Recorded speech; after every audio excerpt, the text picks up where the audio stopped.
Camera ये तुरंत देख लेता है कि हेलमेट नहीं पहना, सीट बेल्ट नहीं लगाई और चालान काट देता है। लेकिन वही कैमरा सड़क पर पड़े गड्ढे क्यों नहीं देखता? महोदय, क्या तकनीक सिर्फ जुर्माना वसूलने के लिए ही है? अगर आप मेरी बात से सहमत हो तो फॉलो करके शेयर जरूर करें। मोदी, तेरे राज में तो सारा हिंदुस्तान अब खतरे। ये हालत तुमने लाकर कर दी है, छोड़ दी है। अब हालत ये हो गई है, जिंदा नौजवानों को जलाया जा रहा है। लेकिन इतना होने के बावजूद भी कोई बोलने के लिए तैयार नहीं है, कोई लड़ने के लिए तैयार नहीं है। उड़ी हमला हुआ भाजपा सरकार में, कारगिल हमला भाजपा सरकार, पुलवामा हमला भाजपा सरकार, अमरनाथ हमला भाजपा सरकार, पठानकोट हमला भाजपा सरकार, संसद हमला भाजपा सरकार, अक्षरधाम भाजपा सरकार। देखिएगा, कंधार IC 814 हाईजैक भाजपा सरकार में हुआ, कश्मीरी हिंदुओं का पलायन भाजपा सरकार में हुआ, कश्मीरी पंडितों पर जो हुआ भाजपा सरकार में हुआ, पहलगाम भाजपा सरकार में हुआ। तो ये दो नमूने क्या कर रहे हैं? माननीय अध्यक्ष महोदय, मोदी जी ने देश के लिए नोट बदले तो हमारा भी फर्ज बनता है कि हम देश के लिए मोदी जी को भी बदल दें। माननीय अध्यक्ष महोदय, कार चलाने के लिए ड्राइविंग लाइसेंस और परीक्षा जरूरी है, तो देश चलाने वालों के लिए शिक्षा और चरित्र की जांच क्यों नहीं? भारत को भी शिक्षित नेता की जरूरत है। अगर आप मेरी इस बात से सहमत हैं तो वीडियो को ज्यादा से ज्यादा शेयर करें।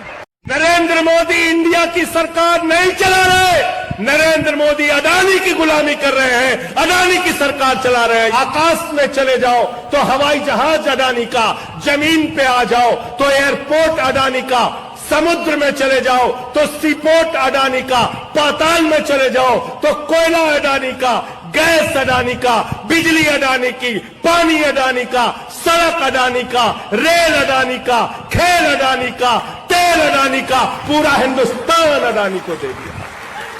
हटाओगे बीजेपी को? हटाइए 18 इंजन को। जब तक मोदी योगी अमित शाह रहेगा, बीजेपी सरकार रहेगी, तब तक तीन चीज हमेशा सस्ती रहेगी: गरीबों की जान, किसानों की फसल और माँ बहनों की इज्जत। साले ये तीन भड़ों को हटाओ और देश को बचाओ। पूरी दुनिया अंतरिक्ष में पहुंच रही है, पूरी दुनिया अपने तकनीक का विस्तार कर रही है, तो आप कब्र खोदने में लगे हुए हैं, मस्जिद के अंदर मंदिर खोजने में लगे हुए हैं। पूरी दुनिया जब आगे बढ़ रही है विकास की ओर, तो आप देश में नफरत फैलाने में लगे हुए हैं। अगर आप इतिहास पढ़ाना चाहते हैं, पढ़ाइए मुगलों का इतिहास। लेकिन गृह मंत्री जी यहाँ पे बैठे हैं, मैं पूछना चाहता हूँ, ASI प्रोटेक्टेड जो संस्थान है, जो संपत्तियां हैं, वो आपकी हैं, आपकी सुरक्षा में है, और आप ही के लोग कहते हैं इसको हम तोड़ डालेंगे। तो चलो ताजमहल तोड़ते हैं, चलो लाल किला तोड़ते हैं, चलो ये अंग्रेजों ने जो दिल्ली का रेलवे स्टेशन बनाया इसको तोड़ते हैं, चलो पूरे देश में खोदते हैं, सारी सड़कें तोड़ते हैं, सारे पुल तोड़ते हैं, पूरे देश में तोड़फोड़ करते हैं। कि देश आपके हाथों में सुरक्षित नहीं है। इस सरकार में बातें तो बड़ी बड़ी रही। प्रधानमंत्री आवास योजना के तहत गांव में आवास बनते हैं और इनकी राज्य सरकारें उन आवासों पर बुलडोजर चलाती हैं। PM आवास योजना के तहत बनने वाले घरों पर बुलडोजर चलेंगे तो आप गांव के कौन से विकास की परिकल्पना कर रहे हैं? गांवों को तो आपने भगवान भरोसे छोड़ दिया है। कीमत तो बहुत बढ़ गई शहरों में धान की, लेकिन विदा न हो सकी बेटी किसान की। मौका मिला तो लोगों ने कुर्सी के वास्ते तस्वीर ही बिगाड़ दी हिंदुस्तान की। दल के दलदल से हमें कोई सरोकार नहीं। तुमने इस देश की तस्वीर बिगाड़ी ऐसे जैसे इस देश की मिट्टी से तुम्हें प्यार नहीं, वरना अंजाम वही होगा जो पहले भी हुआ। कुर्सी तो कुर्सी है, निगाहों से उतर जाओगे। मौत आनी है जब आएगी मौत के पहले मर जाओगे। देश में ऐसा कानून बनना चाहिए कि चुनाव जीतने के बाद अगर कोई नेता अपने वादे पूरे न करे तो उसे 5 साल की सजा, 50 लाख का जुर्माना और जीवन भर चुनाव लड़ने पर प्रतिबंध मिले।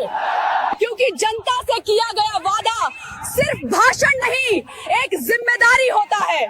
सलाम है राघव चड्ढा को, जिन्होंने रेलवे को भी नहीं छोड़ा। बोला जब बराबर का टिकट होता है तो आम आदमी को भेड़ बकरी के तरह क्यों ट्रेन में ठूसा जाता है? उसके लिए स्पेशल व्यवस्था क्यों नहीं होता है? क्या अगर आप दिल्ली, पंजाब, हरियाणा, गुजरात, मुंबई से आते हैं तो आप नहीं चाहते हैं कि हम सुरक्षित घर पहुंचे? सलाम है राघव चड्ढा को, जिन्होंने रेलवे को भी नहीं छोड़ा। बोला जब बराबर का टिकट होता है तो आम आदमी को भेड़ बकरी के तरह क्यों ट्रेन में ठूसा जाता है? उसके लिए स्पेशल व्यवस्था क्यों नहीं होता है? क्या अगर आप दिल्ली, पंजाब, हरियाणा, गुजरात, मुंबई से आते हैं तो आप नहीं चाहते हैं कि हम सुरक्षित घर पहुंचे?